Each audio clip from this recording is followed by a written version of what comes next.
На этом разбитом автомобиле семейная пара из Нетайлова Покровского района Донецкой области смогла выехать за несколько дней до того, как их родное село оккупировали войска Российской Федерации. В 10 метрах от нашего дома прилетела бомба в соседский двор, от которого в радиусе 100 метров в ширину и в длину там ничего не осталось. Машина наша была завалена гаражом, сараем, крышей, в общем, беседка там была.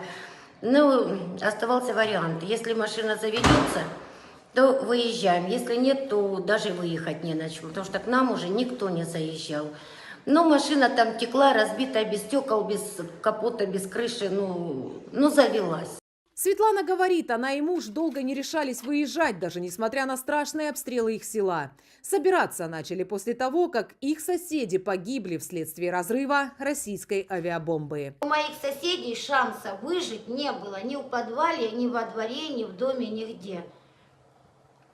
Ну, вот это, наверное, вот это смерти моих соседей, это, наверное, какой-то надлом.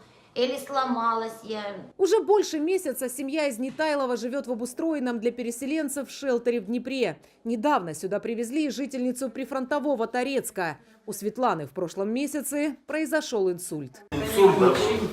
Недавно инсульт. Да.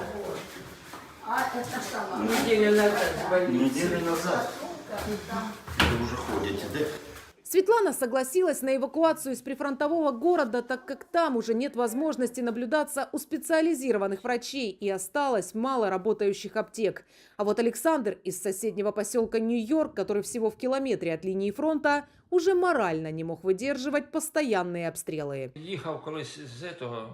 Как-то ехал там за Балка, Торецк, и был обстрел из танка. Не знаю, как они так близко стояли, приход такой.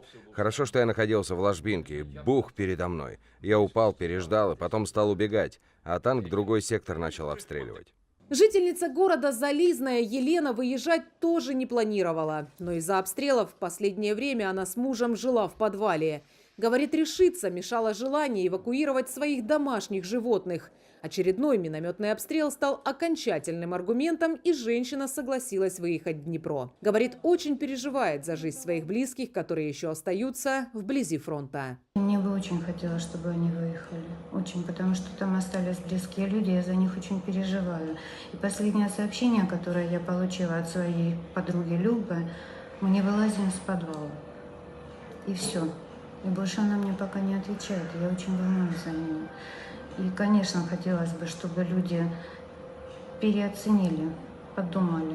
Шелтер, в который привозят эвакуированных жителей Донецкой области, открыли волонтеры из Нидерландов. Идея открыть его возникла недавно. Иностранцы, десятки раз побывавшие в горячих точках Украины, знают сотни историй людей, пострадавших от войн. Конечно, они приехали с разных территорий, из сложных мест, и некоторые из них уже давно не знают, что такое горячая вода и электричество.